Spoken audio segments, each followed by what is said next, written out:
Top quality और consistent performance के लिए सिर्फ सिल्वर पंप्स एंड मोटर्स, नाम याद रखना। વિકાસ કાર્યોની પોલ ખુલી, જ્યાં 45 દિવસ બાદ ફરી અકોટા વિસ્તારમાં ભૂવો પડ્યો અને કોર્પોરેશને લાખો રૂપિયાનો ખર્ચ કરી ભૂવાનું પુરાણ કર્યું હતું। ત્યારે 1.5 મહિના પહેલા આ જ જગ્યાએ એ ભૂવો પડ્યો હતો અને ડ્રેનેજ અને પાણીની લાઈનો જૂની હોવાથી આ સમસ્યા ડેપ્યુટી મેયર ફરી ભૂવો કેમ પડ્યો તે અંગે પણ તપાસ કરવામાં આવશે તેવું કહ્યું છે।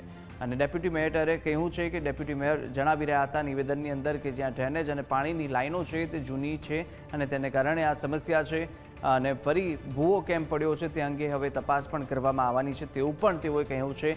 અધિકારી કે કોન્ટ્રાક્ટર કોઈની પણ બેદરકારી હશે તો ચોક્કસ પગલાં લેવામાં આવશે તેવું ડેપ્યુટી મેયરે જણાવ્યું છે।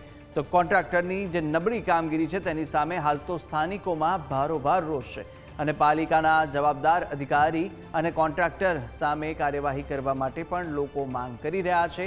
આરોપીઓની જેમ કોન્ટ્રાક્ટરનું સરઘસ કાઢો તેવું નાગરિકો કહી રહ્યા છે। કોર્પોરેશન કોન્ટ્રાક્ટરને બ્લેકલિસ્ટ કરે તેવી પણ માંગ અત્યારે ઉઠી રહી છે। અત્યારે 1.5 થી 2 જ મહિના થયા છે અને અત્યારે ફરી એક મહાકાય ભૂવો આ જ રસ્તે પડ્યો છે। હવે જનતાના જે પૈસાનો વેરફેર થઈ રહ્યો છે આ ચોખ્ખું નજરે પડી રહ્યું છે અને કોર્પોરેશનના અધિકારીઓ અને સત્તાધીશો અધિકારીઓ અને કોન્ટ્રાક્ટરોની મિલીભગત જે છે એ સ્પષ્ટપણે આ દેખાઈ રહ્યું છે।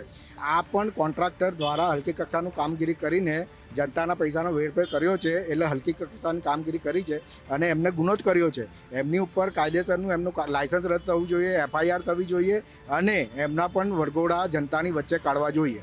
જમીનની નીચે શું હલચલ થઈ રહી હોય કે કઈ રીતે આ ભૂવા પડી રહ્યા છે, મેં અગાઉ કીધું એમ કે આ એક બહુ જૂની લાઈન છે અને એના લીધે આ નુકસાન થઈ રહ્યું છે, પરંતુ આગામી દિવસોમાં આ રીતે ના થાય એનો પૂરેપૂરી તકેદારી રાખી અને ચોક્કસ વ્યવસ્થિત કામ થાય એની સૂચના આપી છે।